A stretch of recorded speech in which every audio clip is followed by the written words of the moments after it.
Hello everyone, welcome to the सरकारी job channel. So आपकी Haryana staff selection commission की तरफ से आपकी जो सीईटी का जो एग्ज़ाम है उसके लिए क्लैरिफिकेशन का नोटिफिकेशन आउट किया गया है। तो इसमें सबसे पहला क्वेश्चन ये है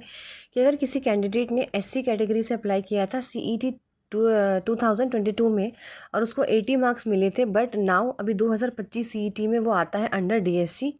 कैटेगरी और उसके 70 मार्क्स हैं, तो उसका कौन सा जो कैटेगरी है वो कंसिडर्ड किया जाएगा।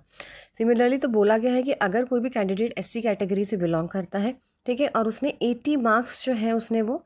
स्कोर करे हैं इन सीईटी 2022,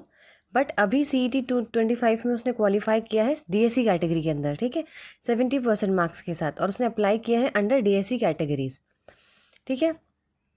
तो यहाँ पर बोला गया है कि अंडर द डीएससी कैटेगरीज तो जो हाईएस्ट मार्क्स होंगे ना, then the highest score of 2 और मोर सीईटी,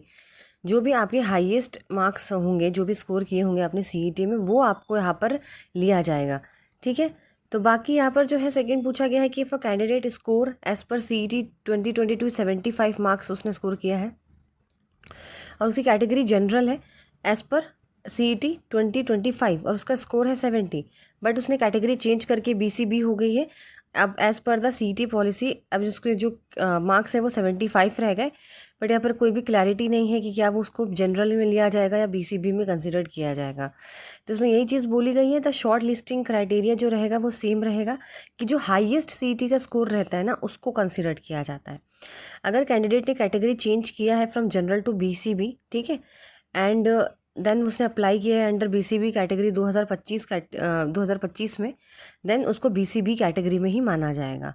तो ये चीज़ बोली गई है, और कैंडिडेट कैटेगरी जो है वो बेस्ड की जाएगी ऑन द कैटेगरी जो क्लेम 2025 में करी गई है और जो हाईएस्ट स्कोर उसने सीईटी अटेम्प्ट्स में किए गए हैं, ठीक है, वो माना जाता है। तो ये दो चीज़ यहाँ पर क्लैरिफिकेशन के लिए आपके लिए एक नोटिस यहाँ पर रिलीज़ किया गया है।